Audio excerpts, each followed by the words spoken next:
కవిత రాజకీయంగా అడుగులు వేగంగా వేస్తున్నట్టుగా కనిపిస్తోంది. పార్టీ పెట్టే యోచనలో ఉన్న కవిత అందుకు అనుగుణంగానే వ్యూహరచన చేస్తున్నారు.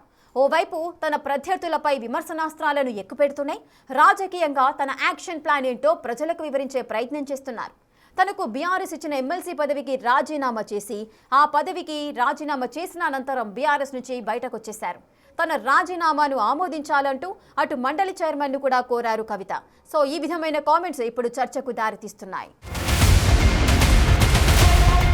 ఎమ్మెల్సీ పదవికి తాను చేసిన రాజీనామాను ఆమోదించాలని మండల చైర్మన్ గుత్తా సుఖేందర్ రెడ్డిని కలిసి జాగృతి అధ్యక్షురాలు కవిత కోరడానికి నిర్ణయించుకున్నారు. బీఆర్ఎస్ నుంచి తనను సస్పెండ్ చేయడంతో కవిత అటు పార్టీకి ఎమ్మెల్సీ పదవికి రాజీనామా చేస్తున్నట్లు ప్రకటించారు. సెప్టెంబర్ 3వ తేదీన తాను రాజీనామా ఇచ్చానని, దాన్ని ఆమోదించే ముందు ఫ్లోర్లో తాను మాట్లాడేందుకు పర్మిషన్ ఇవ్వాలని అడగటానికి ఆమె మండలి చైర్మన్ ను కలవటానికి ఫిక్స్ అయ్యారు. 4 నెలలుగా తన రాజీనామా యాక్సెప్ట్ చేయకపోవడంపై ఆమె అసహనం వ్యక్తం చేశారు. ఆ క్రమంలో మండలి చైర్మన్ ను కలిసిన కవిత ఈ నెల 5వ తేదీన శాసన మండలిలో మాట్లాడనున్నారు. మండలిలో మాట్లాడేందుకు సమయం ఇస్తానని చైర్మన్ గుత్తా సుఖేందర్ రెడ్డి ఆమెకు హామీ ఇచ్చారట.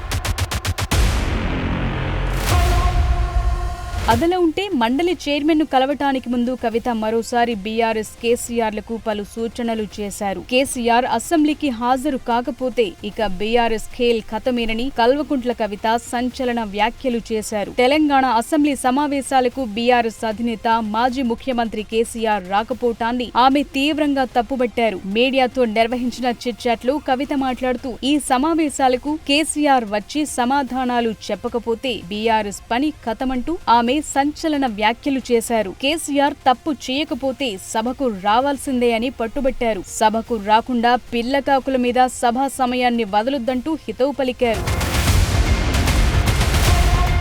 అలాగే పాలమూరు రంగారెడ్డి ప్రాజెక్టును పక్కన పెట్టిన కేసీఆర్ ను ఉరితీయాలంటూ ముఖ్యమంత్రి రేవంత్ రెడ్డి చేసిన వ్యాఖ్యలపై ఆమె స్పందించారు. కేసీఆర్ మీద సీఎం భాష సరికాదన్నారు. కేసీఆర్ ను ఒకసారి ఉరితీయాలంటే రేవంత్ రెడ్డిని 10 సార్లు ఉరితీయాలంటూ ఆమె మండిపడ్డారు. సొంత జిల్లా మహబూబ్ నగర్ కు రేవంత్ తెచ్చిన ప్రాజెక్టులు ఎన్నని ప్రశ్నించారు కవిత. మాజీ మంత్రి బీఆర్ఎస్ ఎమ్మెల్యే హరీష్ రావును ఉద్దేశించి కవిత మరోసారి తీవ్రమైన ఆరోపణలు చేశారు. హరీష్ రావు ఒక బచ్చాని అన్నారు. ఆయనకు ప్యాకేజ్లు తీసుకోవటం తప్ప ఏం తెలుసంటూ హరీష్ రావును టార్గెట్ చేస్తూ కవిత చేసిన వ్యాఖ్యలు చర్చనీయాంశంగా మారాయి. కేసీఆర్ సభకు రాకపోతే హరీష్ రావే అన్ని చూసుకోవటం సరికాదని, కేసీఆర్ సభకొచ్చి సమాధానం చెప్పాలని కవిత డిమాండ్ చేశారు. ఒకసారి ఉరేయాలే, రాళ్లతో కొట్టాలి అనేటటువంటి మాటలు ఏవైతే మాట్లాడినరో అది ముఖ్యమంత్రి పదవిలో ఉన్నటువంటి వ్యక్తులు మాట్లాడే మాటల్లాగా లేవు.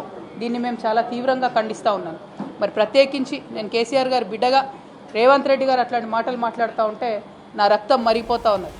సెప్టెంబర్ 3న తాను రాజీనామా చేశానని, 4 నెలల కాలంలో అనేక సమీకరణాలు జరిగాయని ఈ సందర్భంగా తెలిపారు కవిత. తనకు మాట్లాడే అవకాశం ఇవ్వాలని సభకొచ్చినట్లు చెప్పారు. ఒక ఫైల్ భట్టి దగ్గరకొస్తే నెలల తరబడి ఉంటుందని, ఎందుకు ఇంత ఆలస్యమని ప్రశ్నించారు. సభ అవకాశాల దృష్ట్యా తాను తన రాజీనామా అంశాన్ని మండలి చైర్మన్ దగ్గర ప్రస్తావిస్తానని అన్నారు. చాలా గ్రామాల్లో అన్ని పార్టీలు కలిసి పంచాయతీ ఎన్నికల్లో పోటీ చేశాయని, అందుకే ఏ పార్టీకి స్పష్టమైన మెజార్టీ రాలేదని తెలిపారు. అక్కడక్కడ మోదీ కేసీఆర్ ఫోటోలు కలిపి పెట్టినట్లు తెలిపారు. జెడ్పీటీసీ ఎంపీటీసీ ఎన్నికల్లో ఏదో కుట్ర జరుగుతోందని ఆమె ఆరోపించారు.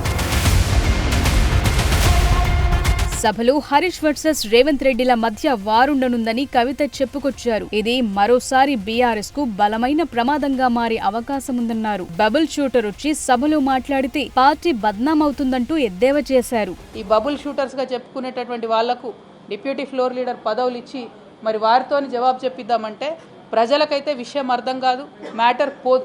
మరి బబుల్ షూటర్ల వల్లనే ఈ ట్రబుల్ అంతా వచ్చింది.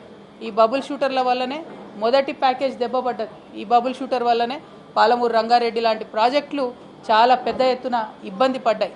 మళ్ళా వాళ్ళకే పెత్తనం ఇచ్చి, వాళ్ళకే డిప్యూటీ లీడర్లు ఇచ్చి మరి అసెంబ్లీకి కేసీఆర్ గారు రాకపోతే మాత్రం బీఆర్ఎస్ పార్టీని ఆ భగవంతుడు కూడా కాపాడలేడు.